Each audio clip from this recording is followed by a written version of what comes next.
Hello, anyone that dares to watch my channel. Um, I know most people aren't compared about my family history, but I'll tell you why I did this. For one thing, I'm a real history buff. A person can find out a lot about them by doing research of their ancestors. Now, I would never spend the money to go on register on any of these websites to find this stuff out. Oh, I got to turn off the audio on YouTube. Okay, over the years, my son's out about the history. My grandmother was an historian, and I mentioned how about was my aunt Judy. Um, she was contact. Actually, I mispronounced the woman's name. I found the woman that did research on our family. Her name was Virginia Tell Gorman. She wrote a very a best-selling book decades ago about our bluegrass history. I didn't realize her husband was a minister, Marvin Gorman, and she still has a website. The woman's 80 years old. I've emailed her, and she doesn't um, respond. I'm pretty sure she's still alive. As I said, a person ought to find out the roots. Okay, if it wasn't for all the PDF files, and I said earlier that I don't know why it took my sister so long to find this stuff when it was sent to Alice in 2009 and 2010. Well, the thing, hey, Jack Carl Dodds, the thing I've been able to I'll tell you one reason why I did this. I like to like reach out to any other relatives. One thing I found is um, there are literally probably thousands of Boswells in this country that are long distant relatives. I determined that my ancestors, John Dunbar Boswell, came here from England. Um, I put some of this stuff in my other video, but I there wasn't enough. I put it in the comments section because I couldn't put it under the description. There was just too much information. I know there's a lot of books written by the history of my family, and I look at it like this. Okay, we can't live in the past, but if you learn about your past, it tells you more about yourself. I found out that there's still relatives of mine that live in Fayette, Kentucky, and I was saddened to find out a few years ago there was a fire at one of their houses that killed most of the family. Because the missing link that I found to connect everything was George Boswell from Fayette, Kentucky. He was he owned a lot of ground and had a lot of people working for him. I'm not going to go into detail about who the people were, but I think some people can figure this out. They owned thousands of acres in Kentucky. Actually, George Boswell was responsible for Kentucky becoming a state. He was a member of the state legislature, and he had a lot to do with who became governor because a lot of people aren't taught history correctly. Kentucky was part of Virginia, and because of all the division with the geography, it was better that Kentucky went out on their own to be a state. Then I found out that, okay, I put the link in the beginning of chat. I've never read these books. I've read excerpts online. One thing I found out is I was able to, the Boswell name had changed so many times. I was able to trace it back to 1030, Robert D. Bosville. Okay, his name was Robert, but apparently also known as Martin, possibly because he was also believed to be the Comte de Mortain. He came over from Normandy to England with William the Conqueror. He had a command at the Battle of Hastings and was named in the role of Battle Abbey. Basically, he had an army. He was a subject of Lord Warrenne and was following his liege lord, who was a near kinsman of William. After 1066, he settled in Castle Acre, Norfolk. Some of this is hard to read because of the way it's written in English. And fee off to William Earl Wayne, the settlement of Sieur de Bosville is confirmed in the history of Norfolk by Bloomfield. Some of his lands appear to have been in the south, as both William and Clarenbold, his sons, bestowed lands on Faversham Abbey in Kent. Lands were bestowed by William the Conqueror upon his chiefs, with this proviso that leaders and commoners under these chiefs should be provided for separately according to rank. These allotments were called feuds, fiefs, feoffs, or fees. They were rewards given on condition that the possessor should do faithful service both at home and abroad in the wars, to him by whom they were given, for which purpose the receiver took the oath of fealty. John Joseph Boswell draws particular attention to the connection between Robert D. Boswell and the Warren family. It also states here that, let's see, I'm gonna skip around. All this implies that Boswell was not his proper surname. It was at least the title of the estate. However, J.J. Boswell claims to have proven this genealogy with undisputable evidence from charters and deeds and some information gathered from various historians from family writs. Okay, Martin D. Boswell became a knight. He married a daughter of Hugh Lupus, Earl of Chester. He was actually, according to this information, it's debate. He was the treasurer of William the Conqueror's army. It's debatable as whether he was the treasurer of England at the time. Like I said earlier, first of all, I know people that have done research on ancestry.com. You got to spend money to do that. And then even if you do research on ancestry.com, all you're going to get is newspaper articles. I did a search of my great grandmother on my father's side, and all I could find was her name. And I know other people that registered, and they were able to find my great grandparents' name, but they really couldn't find much else. Hi, Joe Carroll Dodds and Marla B. And I got a question: have you guys ever done any research of family history? Because this stuff fascinates me. I look at it like this: the more you find out about your ancestors, even though these are long-distance relatives, the more you find out about yourselves. I know that there's some people on YouTube that can't stand me. They think I'm conceited and arrogant. But the thing is, I come from a long line of highly educated aristocrats that came to the United States basically to be adventurers and to make, new beginnings. I actually found out there's a Boswell Castle still in England. And the thing is, I've thought of contacting some of these people, but I look at it like this. If you contact someone that's like you're related to from generations ago, the first thing they might think of is you're contacting them, to try to get something out of them. I just like to make contact with people that I know have the same blood I do. And the reason I did a lot of this is my son wanted to find out more about the family history. And on my mother's side of the family, all I could go back on her side was to her grandparents on several websites. It won't go any further. I found newspaper. I registered and used a temporary thing, and the most I could find was newspaper articles. You couldn't find the real family tree. Now, Marla, have you or Joe Carroll Dodds ever done any research on family history? That's one thing I like to know, because this kind of stuff just completely fascinates me. Because I've talked to my sisters a lot about this, and they have books I've never read about the family history that I'm going to be borrowing one of these days.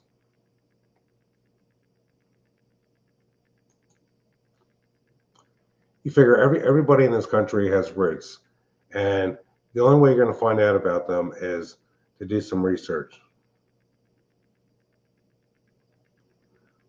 Now, I know Jack Carl Dodds. I agree. It's like, don't pay attention to any of them because we are who we are. And that's what I've said to other people. I can't help, who I am. I'm kind of bossy, and I figured out why. It's because of my ancestors. I was told at a young age, at the age of 5 years old, by the kindergarten teacher and my parents, that I dominate every conversation I get involved with. It's genetics. It can't be helped.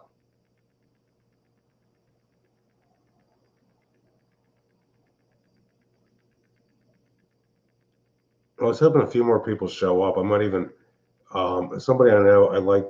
Hi, Donnie. I'm talking about family history. As I said earlier, I've the past week, because nobody's really been on YouTube much, I've done a lot of research, and I've determined that there are literally thousands of Boswells in this country that are very long distant relatives. This all started when John Dunbar Boswell came to Virginia in the early 1600s, and that part of Virginia became Kentucky. Now, Donnie, have you ever done any research on the family history?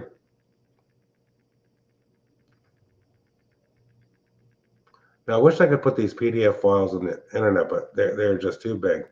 I still have stuff that it's handwritten and it's really hard. But as I said earlier, the fact that I found the missing link for Mary Tall Gorman's 24 PDF files was the missing link. Now I got my sisters really interested in this stuff because I was a little kid when some of this, not interested. I was a little kid when I heard about the family history, and a lot of them, my grandparents died. My grandfather died in 1973. My grandmother died in 1991, and my aunt Judy, who was friends with the genealogist, died in 1996. And if it wasn't for the fact that my one sister contacted the genealogist, we never would have had all this missing link to the information. That's good to have this stuff all written down, Joe Carroll Dodds. And because my son, once I look at this, if I put this on a YouTube channel, it's gonna be there. It's gonna be there forever, unless YouTube goes down.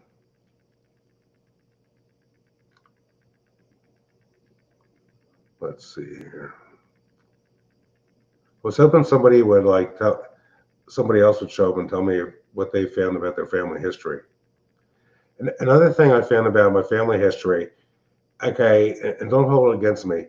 People talk about the Freemasons.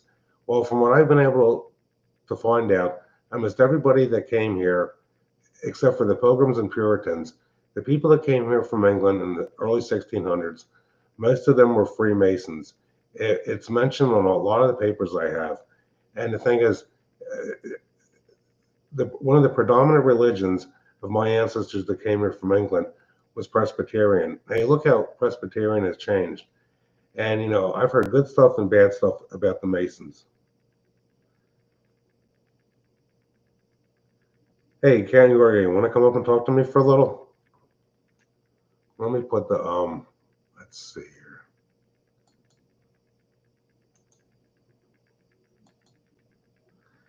Hey, shit in my pants. What's up?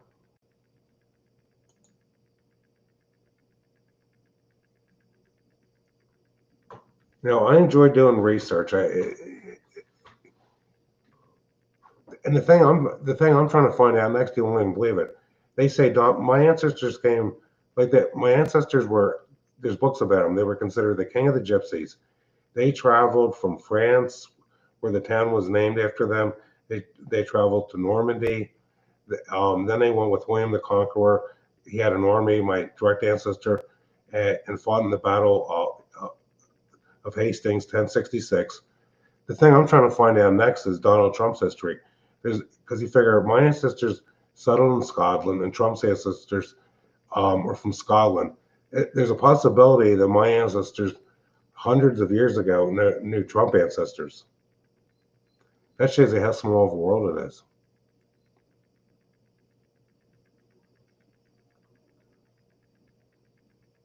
Well, I'll tell you, Richard Ness, I hate to bother people. I don't like, Craig could be doing something with his wife tonight. I'm on YouTube some of the time, but, the past week I've been doing a lot of research. Are you going to come up, Karen Yorga? But I think it's amazing that I traced my family history back all the way to, I think it was like 1030. I think that's quite an accomplishment. And I know there's books in Yale and books in England all about the family history. Like I said earlier, I traced this all the way back to 1030. I think it's amazing that the ancestor Robert Bosville, they say he lived to be age 62. And one thing I found out about the family history is a lot of my ancestors, they either made it to maybe 50 or they made it to in their 70s or even 80. But living to be 62 back in the 1000 era is quite an accomplishment. You're going to come up, Karen Yorga? I'd like to find out about your family history. And I found out that it's like, okay, the long distance relatives that live in Carrollton, Kentucky, I didn't realize how poor of an area that is. their per capita income is way smaller than it is around here. Hey, what's up, man? Hey, what's going on? I was talking about my family history. Hey, I got a question. Is the weather cold off down where you are? Uh, Kind of, sort of. Today was it's been really nice. It was got down to like 60 last night, man. It was great, really, really nice. Oh Okay, no, I got bedhead going. Look, where's my beret? okay. I've been in contact with some of my cousins and that live in Henrico County about the family history because this is bringing back childhood memories of our grandparents. Oui, oui, Boswell. Oui, oui. I got a question. Where did have you traced back your family history? You don't have to. I'm not going to ask you to put your last name on. I mean, some my oldest daughter's been doing that for a few years. She's found out all kinds of stuff. Nothing too interesting. My father's family grew up pretty much dirt poor. My mother's family was affluent. But I do know, and I put it in here that uh, Rosie baby. What year did they come to the U.S.? I wonder. I don't know exactly, but we are French and Scotch Irish is what we are. A little bit of German. Um, but we were related to. She found out we're related to. You remember the movie Outlaw Josie Wales? Yep, I remember that was a good movie from what the Okay, 70s. well, those were, it was based on truth as far as, historically what was going on with the Missouri Gorilla Men. And Devil Dick Bose, they called him, it sounds a funny sounding name, but he was a devil. His name was Richard Bose. And that was what he was known by, Devil Dick Bose. He was a Missouri Gorilla Man. He rode under Quantrell, that was the same thing with like Josie Wales and all, the same group and all. And he would not give up, and they ended up killing him in a shootout. But Well, yeah, he was like my great great uncle or great great great uncle. I think great great uncle. well, Quantrell, remember and Kung Fu with David Carradine? With his ancestors, there was a Quantrell involved that was a general from the Union Army during the Civil War. Not sure. I mean, I know I've heard that name. Actually, I determined that some of my ancestors, this would be like nephews and nieces, moved to Missouri, and I figured out probably all the Boswells in Texas are related to me somehow. I figured there must probably be at least 10,000 Boswells in this country that I'm related to. But you look at how distant relation is. I'm trying to find, doing this video, I'm going to put a bunch of links. I want to reach out and find out if there's other Boswells that know their family history. As I said earlier, I had a little bit of help. If you look online, there's a woman. She's 80 years old. She hasn't gotten back to me. She hasn't died. By the name of Virginia Tal Gorman. She wrote a book. It was a bestseller. Our Bluegrass History. She was one of the best known genealogists in the southern part of the country. Now, a question I have for you, Yorga. Do you know what year your father's side of the family came to the U.S.? No, I don't have a clue. No, You don't don't know. know. My daughter probably knows, but I don't know. We're all mutts anyway, man. I know. Do you care though? No, I don't care. I'm Yeah, an but American. That's all I that know matters to me. I know we're American, but okay, the way people are, if look at it like this, stuff's genetics. If you find out who your ancestors are, you can find out if there's any kind of illnesses that run in the family, any genetic defects, that are prone to. It's like this. But like, you go that back that far, where you look for like scurvy and consumption and I don't know what some of the other ones. They just consumption was just a blanket. We don't know what happened to him. He just died. Well, the thing is, one of my wife's first cousins, she did some research. Well, she was having a health issue, and she put it out there to her cousins, like if you're having certain symptoms, test for this because they found out what was going on with her. But Hmm. there's no way I would never give my DNA to Ancestry.com because if you give their DNA, if you give them your DNA, who knows what they're going to do with it. Why does it matter, man? What if they clone another me, man? I'm all right with that. Shit, get him to move in. He'll do my dishes and cut my grass and shit, man. My clone. I don't care. Well, let me ask you this. They say in about 10 years, there's going to be Tesla robots available that you can It's going to be use. what available? Tesla's going to have robots you can buy that they can mow your yard, they could do your laundry, they could cook your meals. Would you trust having a robot in the house? Probably trust them more than I trust myself. But the problem is, I don't think you'll be able to turn them off. They'll probably cost $25,000 to $30,000. Well, then I ain't getting one. It's too high. Yeah, but the thing is, Now if they make like a freaking, I don't know, like a Yugo version or something, man, maybe I'll get one of them. well, I was talking to my wife about it. She says that's too much money. And I was saying, well, I could get this robot to take care of the trees, take care of the property. But the thing I don't like is you can't turn them off. Oh, there's got to be a way to turn them off. Let it run out of power. Yeah, but then they'll still have a little backup battery thing in there. You know what? You know, along those lines, just kind of getting off subject, what freaks me out. All right, I had a problem with my Jeep. This has probably been about 8 years ago. Jeep Cherokee, and all the dials in the dash were going all over the place. I'm like, man, what in the hell? So I went down to the junkyard, and it was funny because I've got a gold 2000 Jeep. And go down to the junkyard, I said, where's the Jeep at? Because they keep all the same kind of cars in the same spot. Well, there was like 5 gold 2000 Jeeps, just like mine right there. I'm like, I'm great. Every part I ever needed is right here. Anyway, I yanked the dashboard, the instrument cluster out of the dash, out of one of them. Brought it home, installed it in mine, and that was not the problem. But what freaked me out was, I don't know, that car that's been sitting there in the junkyard for I don't know how long, plugged it in and his mileage came up.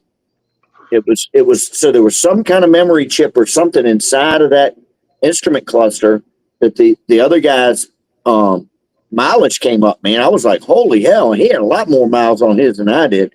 So I yanked it back out and I took it back up there, not trying to be a cheap ass, but they're like, oh yeah, we'll give you your money back. I was like, damn, you know what it was? It was the panel in the door that has the switches for the electric windows and stuff. That's what I had to replace. So I grabbed one of them, swapped that out, good to go. But somehow or another, that was affecting the gauges in the dash. Because all that computer stuff, I hate it. Like, on one hand, I had to get one of those, like, people don't realize on these newer cars, well, mine's not even newer. I bought I have an 03 Silverado 8-foot bed extended cab. People don't realize when you're driving a car, the steering wheel and brakes, that's all electronics. About 3 or 4 years ago, the thing had a problem, and I had to get it towed away because I couldn't even drive it. And the thing I wonder is, like, is there any, let's say something malfunctioned and your odometer changed. You'd think there'd be a way with the computer technology to reset that stuff to the correct mileage.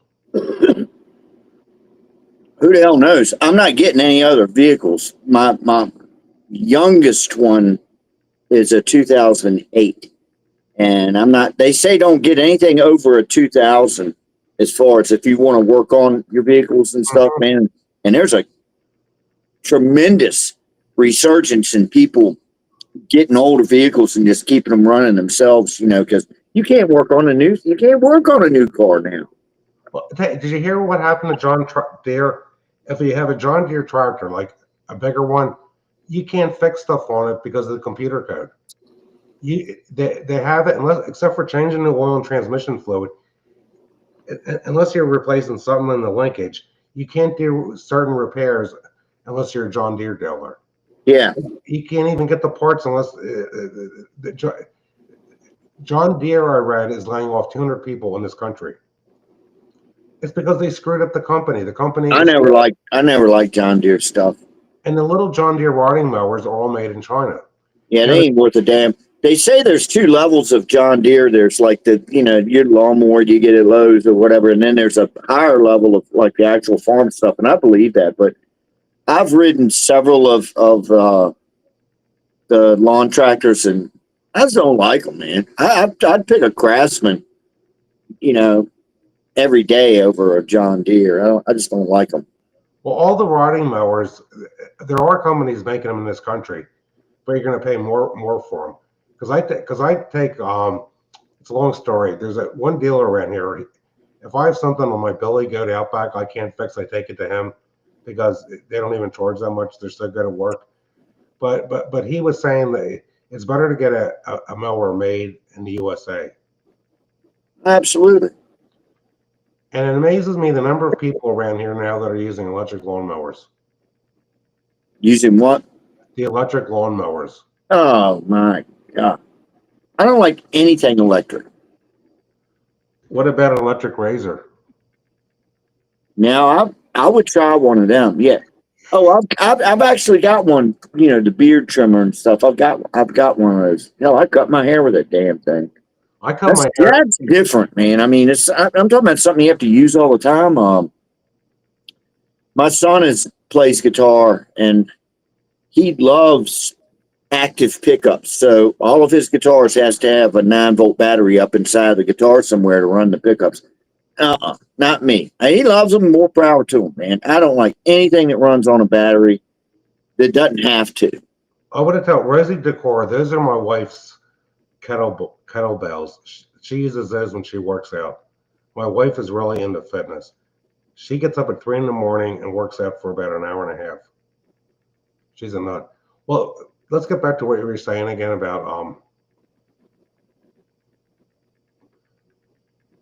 because I didn't want to ignore anybody in chat.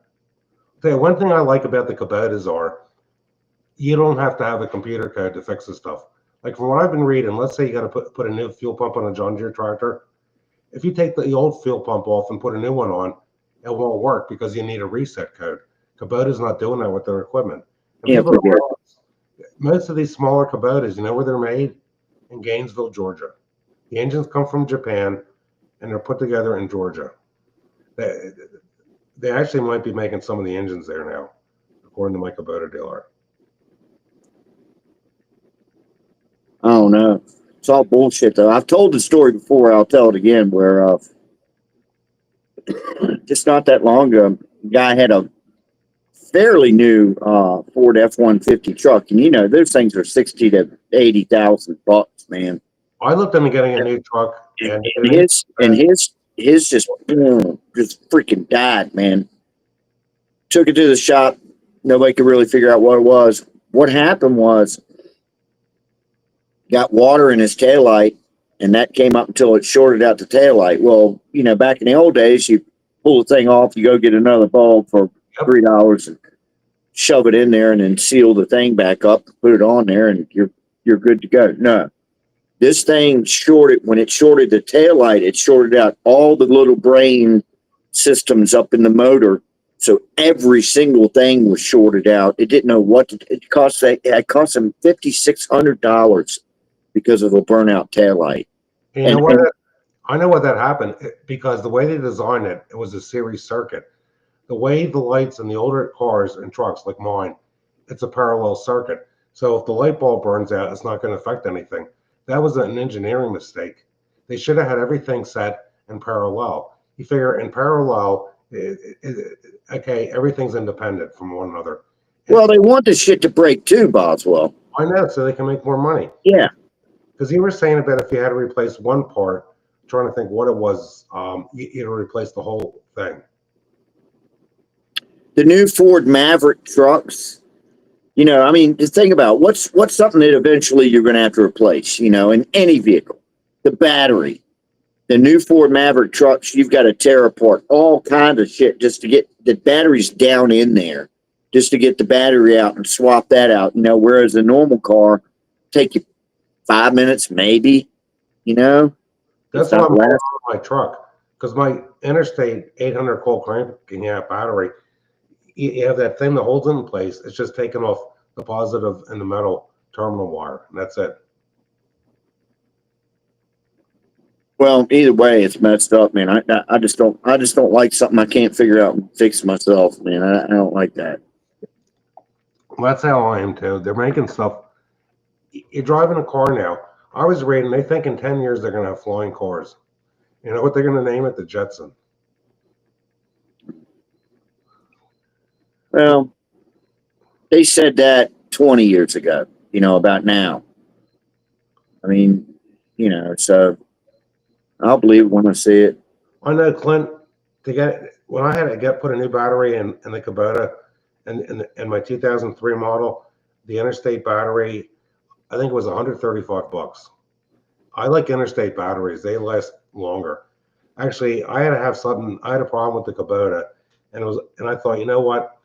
I have the deal. I needed new blades put on the brush hog, so I just had them take the whole machine away a few years ago and replace the battery.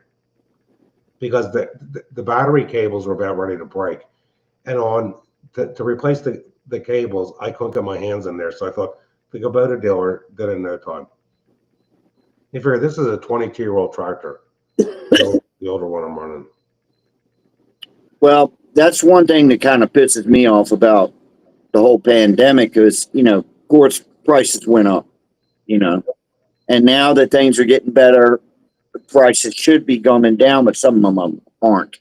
And batteries is one of those things because you could go buy a battery for $80 all day long, which I thought was high back then. Yep, me too. Now they're $250, but the price of batteries has not come down. So somebody's making a killing on batteries out there. It's all the Biden inflation we had for 4 years. You figure one reason why the price of meat and chicken haven't come down is because of all the animals were killed. That Deborah Brooks that was, with Fauci in the COVID task force. Well, during the Biden administration, if any animal was exposed to the bird flu, they were euthanizing it, the cows and chickens.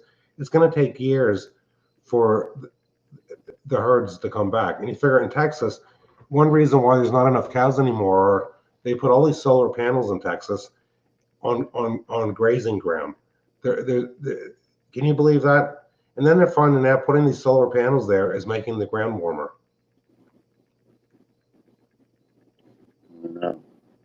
Clint Torres said he paid $350 for a battery for a 22 Chevy Equinox.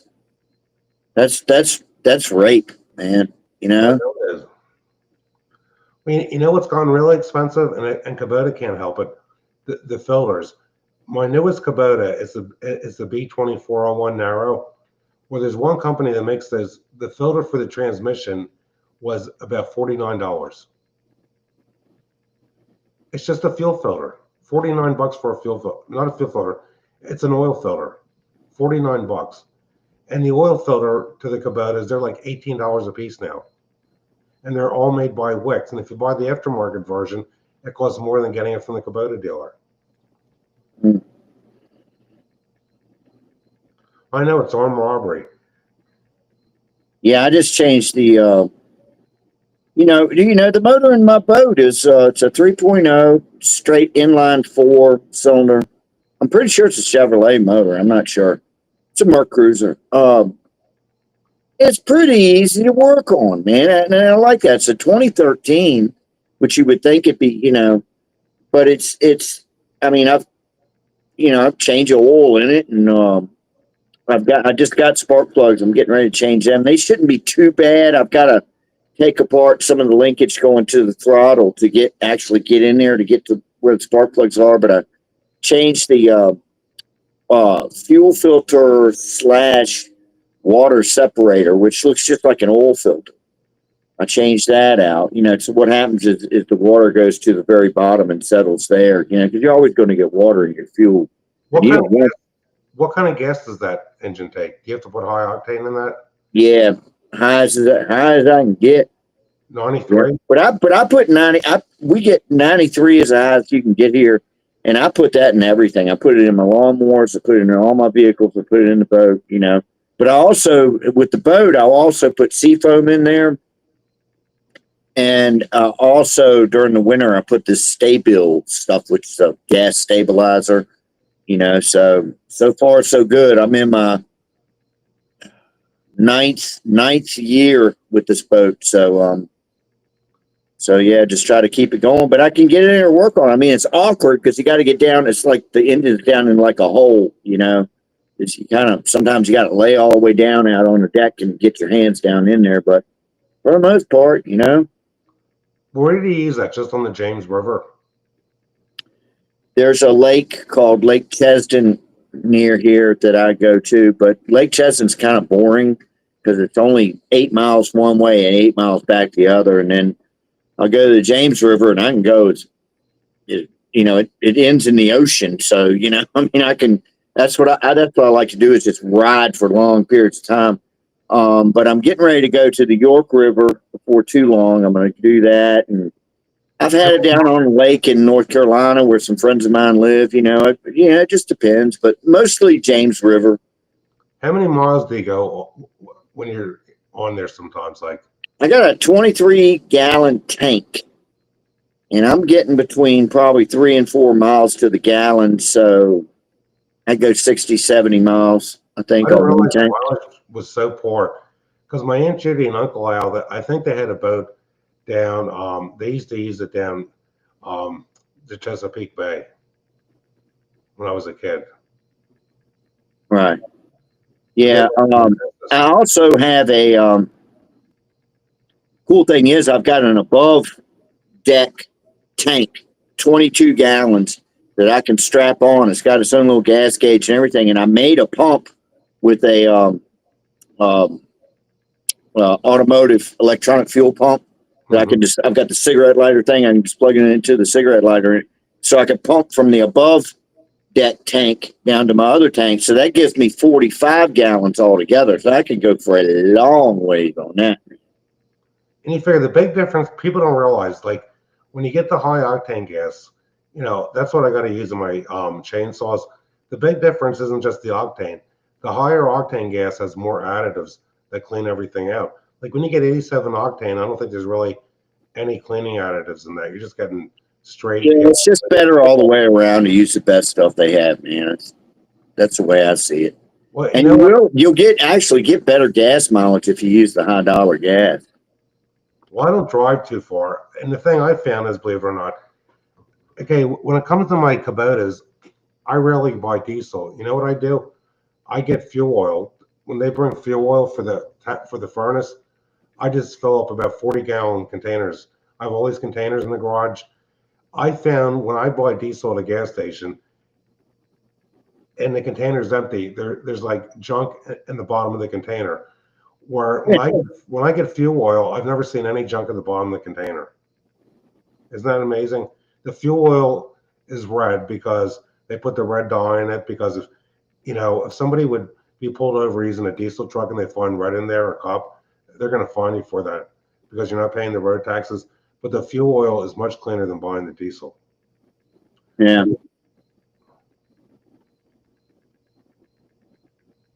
Now, how long is your boat? It's 19 feet officially, but I've got a full swim platform that adds another 2 feet for it.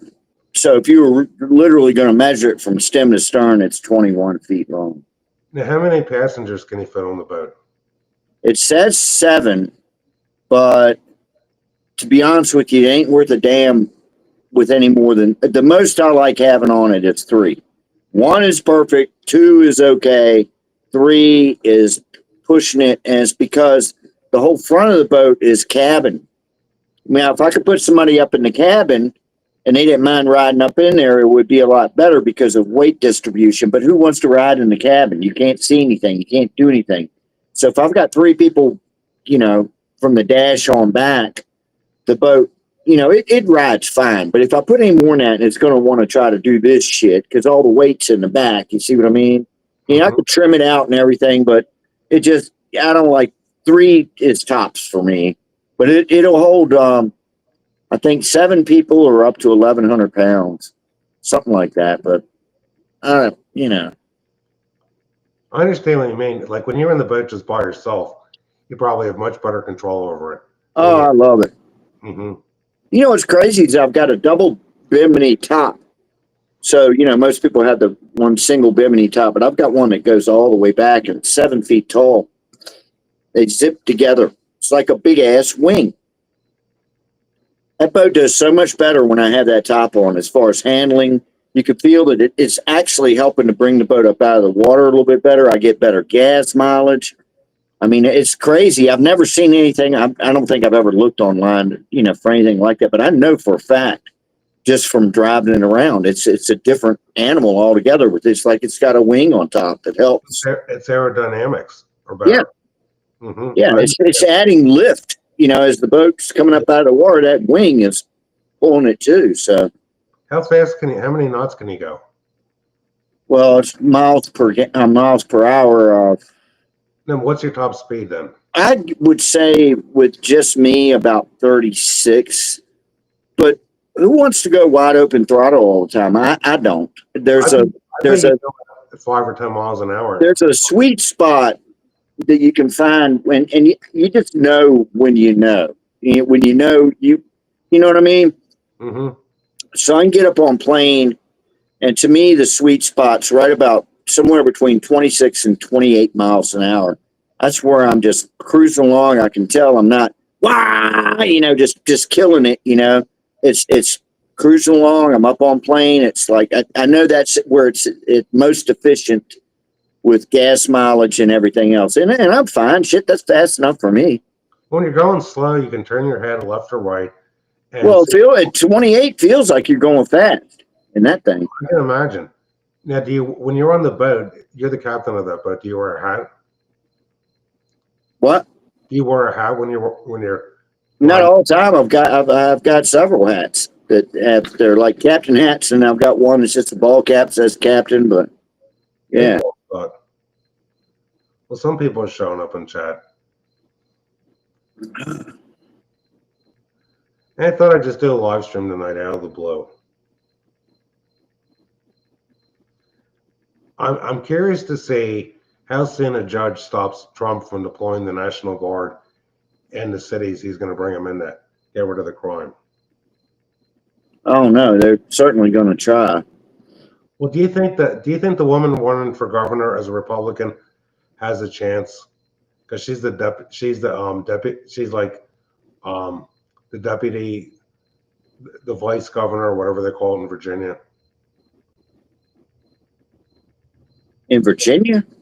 Yeah, because when your governor's term is over, the vice governor's she's a black woman, very capable, very conservative. That's Winsome Sears. She's the lieutenant governor.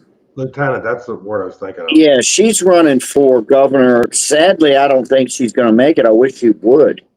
Did you hear what happened? I think in Virginia, there was a case where these boys were in their locker room getting changed.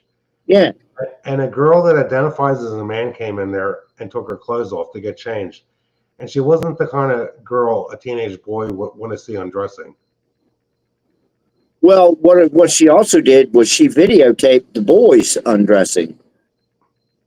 And the boys got suspended. So that whole thing's gone nationwide now. Isn't that pathetic? You figure if you're a teenage boy and a girl came in there and undressed, you probably get a little bit of a kick out of it. But not the boys went and complained, and I think they kicked them out of school. They got suspended for 10 days. That was in Loudoun County. Is that your county?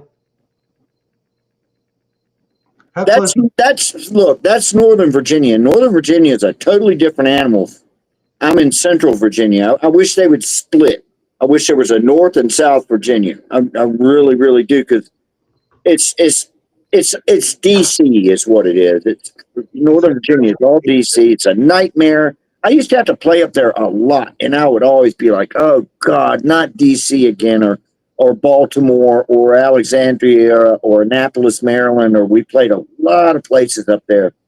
And they loved us, man. They ate it up, but I hated going up there, man. When's the last time you've been up to Manassas? I wonder how much that's changed since I've been down there. I don't know if I've ever been to Manassas. Because I forget the name of it. It's the Bull Run. They call it something else.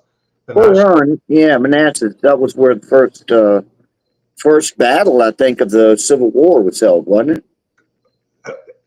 it wasn't there.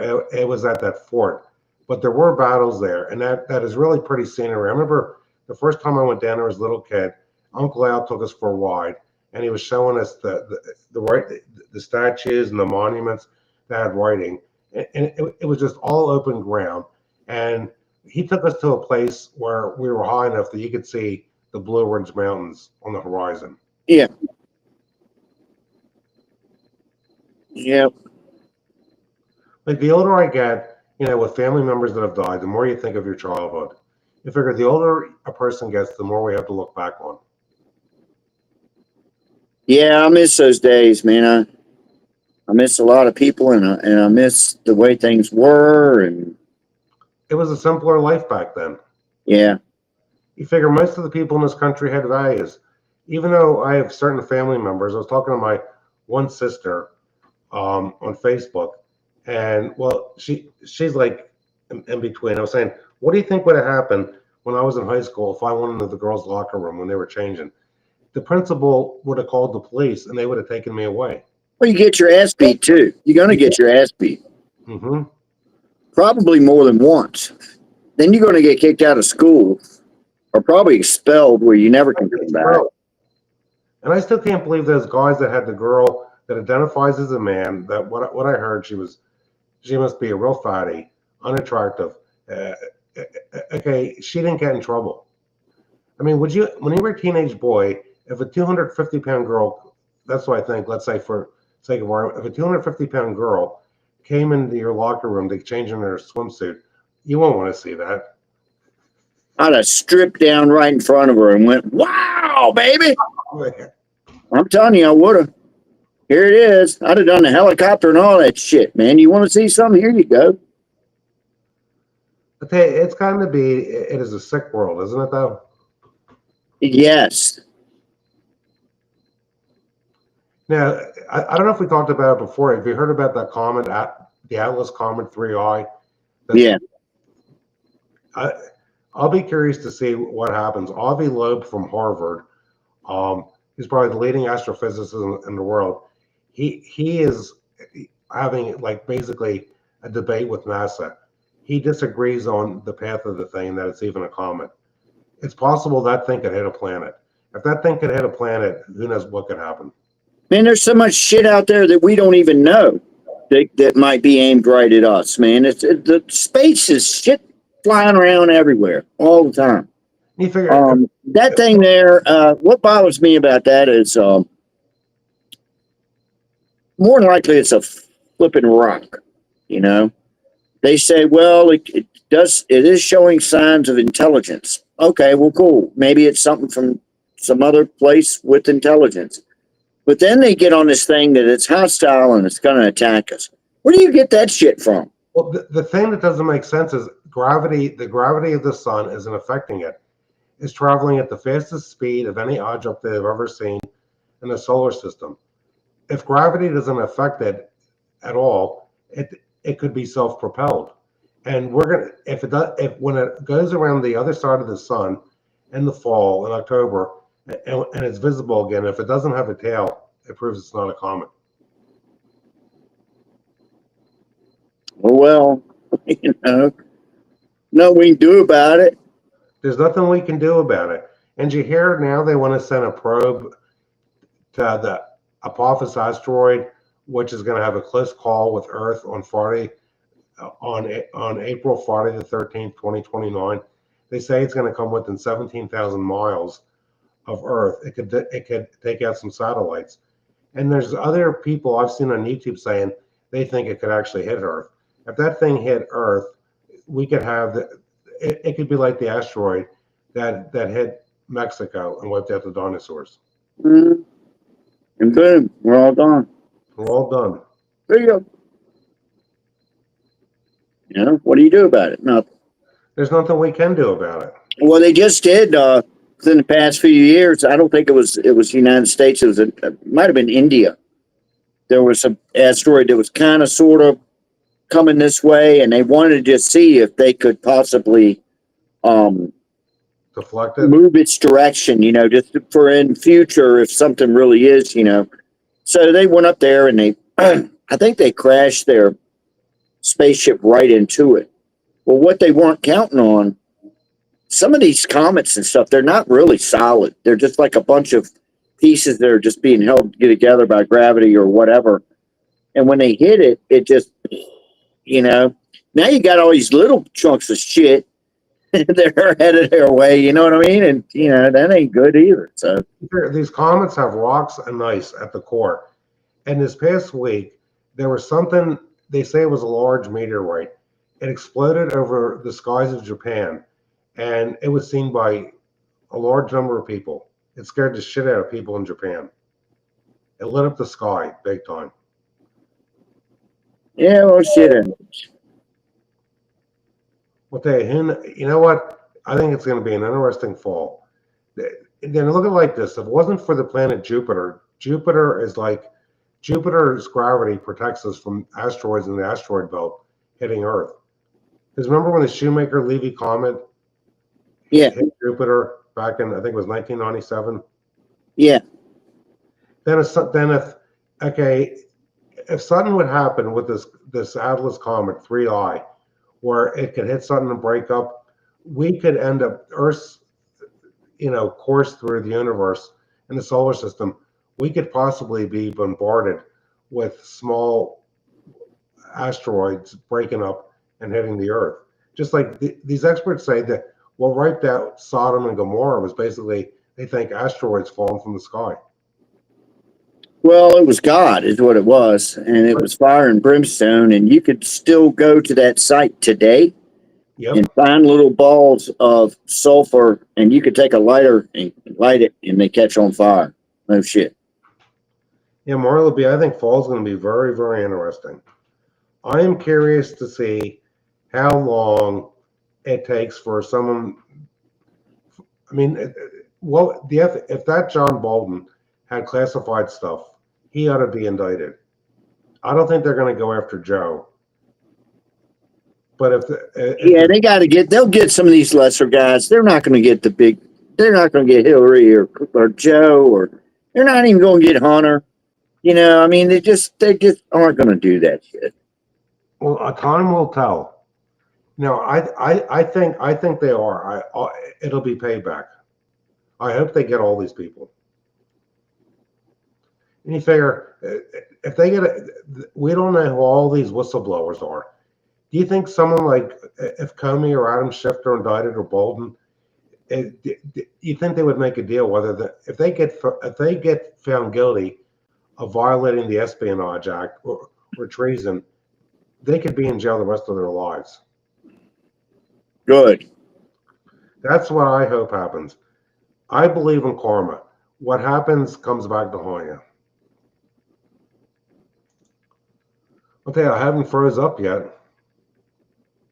Yeah, I've got a little argument about. It's funny, people talk about karma. I'm like, nah, it don't work. What do you mean? My argument is it didn't work for Jesus. Think about it. Well, look at it like this. Jesus, okay, who did he spend his time with? Non-righteous people. Right. He educated these people. And the people in the Old Testament that God used to work through, none of them were righteous people at all. Do you know that Moses had a speech impediment? No, because I wasn't alive back then to hear him. No, you weren't. But that's pretty much what they're saying now, because God came to Moses and he wanted him to go out and tell the people and do this and everything, and he really couldn't. And so that's why God let his brother Aaron do that. And, they're pretty sure he had speech impediment. The other thing is Goliath. They're pretty sure Goliath was probably almost blind and was in very, very bad health when David killed him. And he was still like 8 feet tall or whatever, but he had to have another guy come out with him. This is all in the Bible, and hold his shield and his sword and everything until he was ready to go into battle. But I don't think he could hardly see anything. We know, okay, there's been talk over years that the Smithsonian Institute has the remains of giants. Yeah. Where some were found in Michigan. All over. Ohio, Michigan, Minnesota, the Grand Canyon. I mean, all over the place. if they are remains that were hidden, I think Trump's going to try to get those brought out and put on exhibit. I mean, that's what I would do if I was president. Yeah, well, he can't do everything. Wait back. I got it. My glass is sweating. I gotta get a paper towel real quick. I'll be back. Keep everybody entertained. I'll be back in a minute.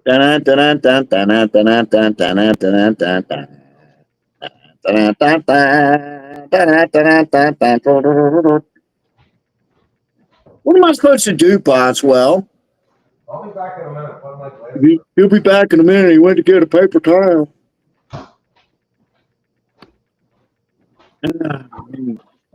All right. Well, I'll talk about something real quick. Marla said, I was just thinking about how I miss the good old days. I do too. You know, I was thinking about how much things have changed like big time. When I was a kid growing up in our neighborhood, and you take things for granted, you know, at the time, you don't really think about it. All of our parents in the neighborhood knew everybody. And another thing was I thought everybody's dad was a war hero. Everybody was a World War II, you know, veteran or whatever, you know, we're, you know, very conservative, but everybody knew everybody. And like so-and-so would have a party and everybody's parents would go over to their house, or my parents would have a party and everybody's over their house or whatever. And you could run the neighborhood when you were a kid, man. I mean, we ran all over the place. And if I was in somebody else's backyard screwing up or something, and that guy's mom saw me, she'd be on the phone with my mom. Yeah. And I'd come home and you know, face a whooping, you know. So there was, the eyes were everywhere, man. It was almost like surveillance cameras, man. You know, I mean, you couldn't get away with shit. When I grew up, there weren't a lot of kids in our neighborhood. It was like a few farms and people that were like in their 60s. I was kind of bored as a kid until I saved up enough money and got a dirt bike when I was in 8th grade, a Honda MR175. Then I got in trouble with the police for driving on the road once. We went through a period where every kid in the neighborhood got a mini bike, except for me and my brother, man. And we were, I mean, what do? You know, my dad was like, "You're going to kill yourself on that freaking thing," and he was right. I know I would have killed myself on the damn thing, but it just sucked because everybody else had one. It was a Honda SL70. Everybody wanted a Honda. Oh man, the guy that lived behind me had a yellow Honda SL70, and that bike, because it looked like a real motorcycle, that one. But the other ones, most everybody had I think it was called the CL70. That was that funny looking one, trail bike that the gas tank was under the seat or something. It looked almost like a scooter, but it was a good little bike too. And then they had the mini trail. Remember the 50, the mini trail? I knew a guy who had a mini trail that had a wreck and he broke one of the handlebars off. And for years he rode it with just one handlebar. That'd be hard to do. He did it. If a good friend of mine, it's a shame the guy didn't live 8420 while trying it. Did you ever see one of those Bultaco motorcycles? Oh yeah. Yeah.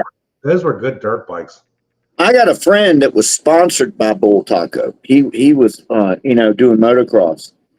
And I'm still friends with him on Facebook, by the way. But yeah, Bultaco sponsored his ass. Now I want to say those things were like backwards. It was like you kick started it on the left side out or something. They were Italian, I think, weren't they? They're made in Italy, yeah. Yeah, Bultaco. That was a badass bike though, man. They had their own brand. They had an oil just for that bike. I believe it. A 2-cycle oil. And actually, when I saved up money, I wanted to get an Elsinore 250, and my dad thought that was a little too big for me. So I had to settle with a MR175. Man, I've never been a big person, but the Yamaha YZ 125 and the Suzuki RM 125, they're both basically the same bike. One's Suzuki, one's a Yamaha. I don't need nothing more than that. That'll go faster than I ever want to go. And I will definitely kill myself on one of them, which I almost have a bunch of times. But yeah, just the 125 is all I need, man. It's shit. Well, I would need a 400. Yeah. Probably, being 225 pounds. Yeah, those were the days. And I said to my wife a few years ago, how about I get a dirt bike? And I'm thinking, I can't, it wouldn't be good for anything except for fun. It's not like I can drive around the dirt bike and have my Remington 870 handy to shoot a deer. Yeah. Because one of my neighbors, he's got one of those John Deere Gators, because his driveway to get to his house behind us is like 700 foot long. So he has a John Deere Gator just to put his trash cans in and out of. And he takes the kids for a ride. You know what? It's 11:30. I think I'm going to end it. Well, thanks for coming on, Yorga. No problem. Okay, everybody in chat, thanks for watching the show. I talked about family genealogy. I'll put some links in there, but I thought I knew somebody I like would come up and talk to me. Okay, everybody in chat, have a good night.